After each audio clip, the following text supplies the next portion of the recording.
Assalamualaikum warahmatullahi wabarakatuh. Halo, perkenalkan nama saya Juniarti dengan NIM 06071182227057. Di sini saya akan mengidentifikasi sebuah film yang berjudul Ngeri-ngeri Sedap untuk memenuhi ujian tengah semester pada mata kuliah dasar-dasar psikologi sosial. Baiklah, dalam hal ini saya akan mengidentifikasi 5 hal. Yang pertama yaitu persepsi diri, yang kedua yaitu persepsi sosial, yang ketiga atribusi sosial, yang keempat sikap sosial, yang kelima adalah prasangka sosial. Baiklah, saya akan memulai pada persepsi diri. Saya mengambil tokoh Gabe sang pelawak. Ia adalah seorang anak dari Bapak Domu dan Mama Domu yang lulus dari jurusan hukum dan menjalani karir sebagai pelawak hingga terkenal dan masuk TV. Jadi persepsi diri ini adalah bagaimana cara kita mempresentasikan diri kita sendiri sehingga orang akan mencirikan atau mengkarakteristikan diri kita ini seperti apa. Apakah kita ini sebagai orang yang menyenangkan atau orang yang tidak menyenangkan atau lain-lainnya. Baiklah, saya mendapatkan persepsi ini pada menit 1 jam 8 menit 3 detik sampai 1 jam 9 menit 30 detik. Mengapa hal tersebut terjadi? Karena si Gabe ini mengakui bahwa keluarganya adalah seniman dan juga bapaknya adalah seniman dalam melawak, sehingga pekerjaan yang ia lakukan adalah potensi alami dari bapaknya yang dikembangkan sehingga ia bisa seterkenal itu dan masuk TV. Dan juga Gabe menjadikan pelawak ini adalah sebagai jenjang karir dalam profesinya. Baiklah, lalu selanjutnya yaitu bagaimana cara si Gabe ini melakukan skin tersebut. Jadi dia berceloteh seakan-akan dunia ini adalah lucon dalam perbincangan ketika pulang dari pesta Batak. Ia menyindir bapaknya yang menginginkan ia menjadi hakim, akan tetapi realitanya ia menjadi seorang pelawak terkenal. Bapaknya tidak menyukai akan fakta tersebut dan memarahi si Gabe karena merasa menghardik keluarga sendiri. Jadi si Gabe ini sudah mempunyai pekerjaan tetap sebenarnya, yaitu sebagai pelawak, tetapi orang tuanya menganggap pelawak itu hanyalah pekerjaan yang tidak tetap dan juga tidak dapat dibanggakan. Bapaknya berharap bahwa Gabe itu dapat menjadi seorang hakim atau jaksa karena ia juga lulusan dari hukum. Lalu selanjutnya yaitu persepsi sosial. Dalam hal ini persepsi sosial adalah representasi kelompok-kelompok tertentu pada kehidupan sosialnya. Jadi bagaimana cara orang itu bersikap sehingga memunculkan persepsi pada kelompok lain. Seperti pada film Ngeri-ngeri Sedap ini, yaitu yang mengambil tema orang Batak. Jadi orang Batak itu terkesan orang yang keras. Lalu saya mendapatinya itu pada menit 2 menit 22 detik sampai 5 menit 50 detik. Baiklah, mengapa hal tersebut termasuk ke dalam persepsi sosial menurut saya?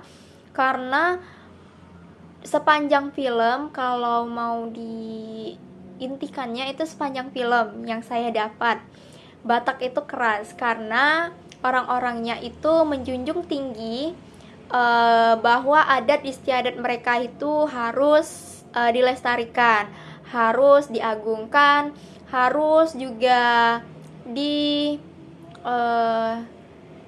dilaksanakan. Jadi dalam hal ini bagaimana aktor melakukannya?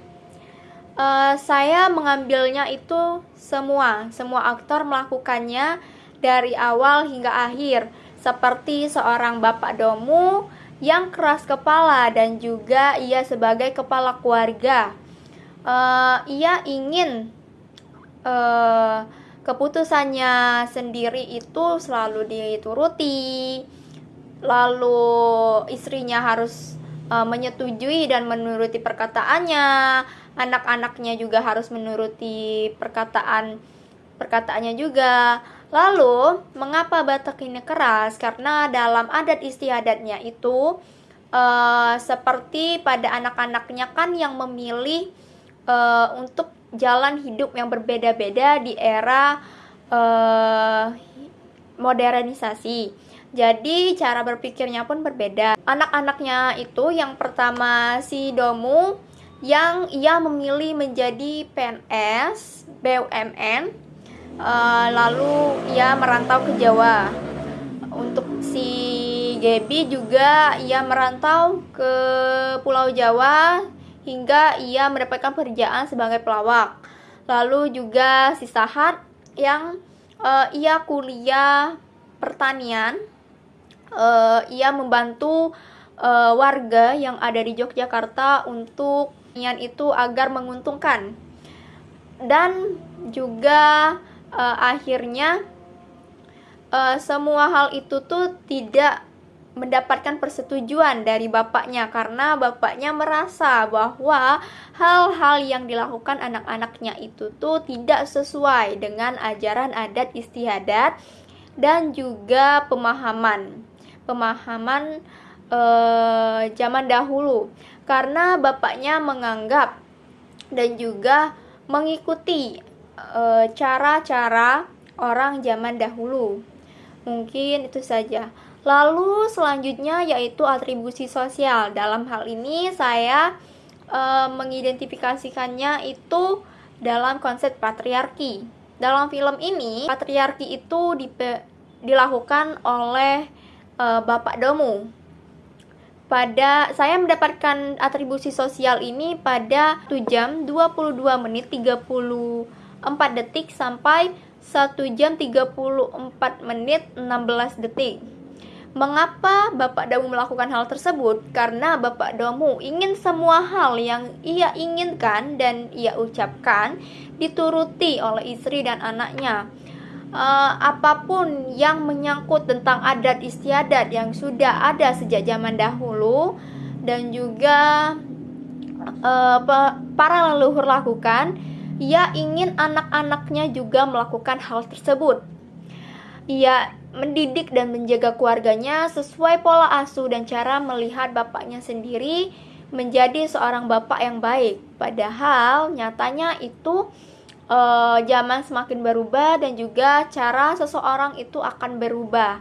Akan tetapi Bapak Domu ini kolot dan juga menganggap kepala keluarga adalah penentu dari hal-hal yang ada di dalam keluarga, mulai dari keinginan yang harus dituruti hingga tidak boleh membantah.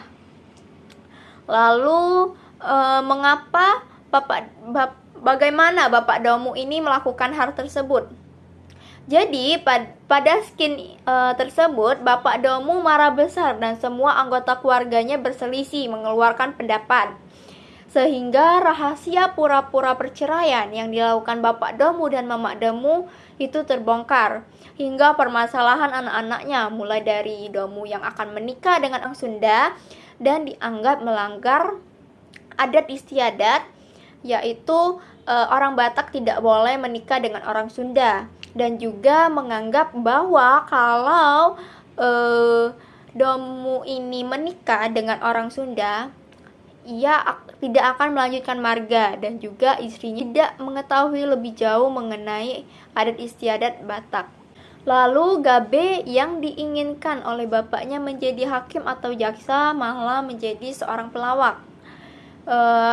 Lalu Sahat yang merantau ke Jogja dan tidak pulang dan mengurusi orang tuanya dianggap itu tidak sesuai dengan kebiasaan adat istiadat yang berlaku, sehingga Sarma membunuh mimpinya untuk kuliah di Bali, bahwa dia sudah diterima kuliah memasak, tetapi dia tidak mengambilnya karena dia memikirkan semua orang bahwa anak perempuan itu tidak boleh merantau dan juga harus di rumah. Lalu dia menuruti bapaknya untuk tidak menjalin kasih bersama orang Jawa. Selanjutnya mengenai sikap sosial. Sikap sosial ini adalah sikap yang muncul pada lingkungan kita bermasyarakat. Jadi dalam hal ini saya mengambil konsep tentang mempertahankan nama baik keluarga di mata adat dan masyarakat.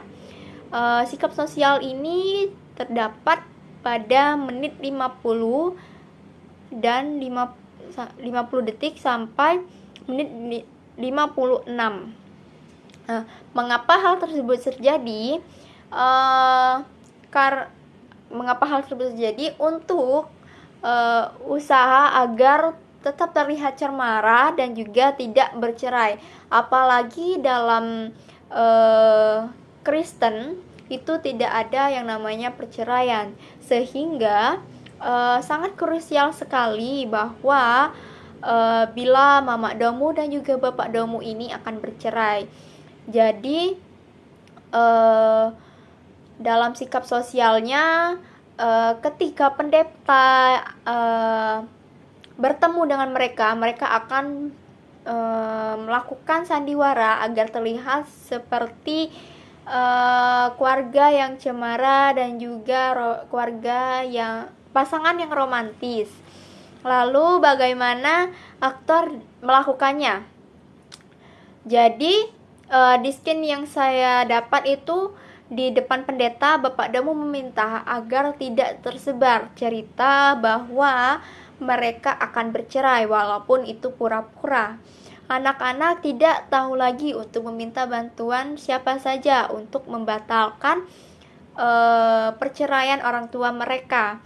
Jadilah mereka mendatangkan seorang pendeta yang selalu ada di kampung tersebut. Baiklah, selanjutnya yaitu prasangka sosial. Prasangka sosial adalah perilaku yang dianggap sebagai hal-hal yang dianggap negatif atau positif dalam lingkungan sosial bermasyarakat. Dalam identifikasi konsep ini saya mengambil tentang perempuan harus menuruti adat dan juga membunuh mimpinya, yaitu Sarma, pada 1 jam 20 menit 5 detik sampai 1 jam 29 menit 24 detik. Mengapa hal tersebut terjadi? Karena dalam prasangka sosial, apalagi Batak ini, perempuan dianggap lebih baik itu di rumah dan menuruti perintah bapaknya.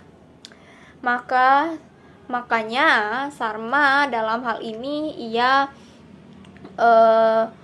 menuruti bapaknya untuk tidak menjalin kasih dengan orang Jawa. Lalu juga ia membunuh mimpinya untuk keluar dan merantau, dan juga ia mengurusi orang tuanya menggantikan saat yang seharusnya ada di rumah tersebut sebagai anak bungsu. Yang dapat saya sampaikan, lebih dan kurang saya mohon maaf. Terima kasih. Wassalamualaikum warahmatullahi wabarakatuh.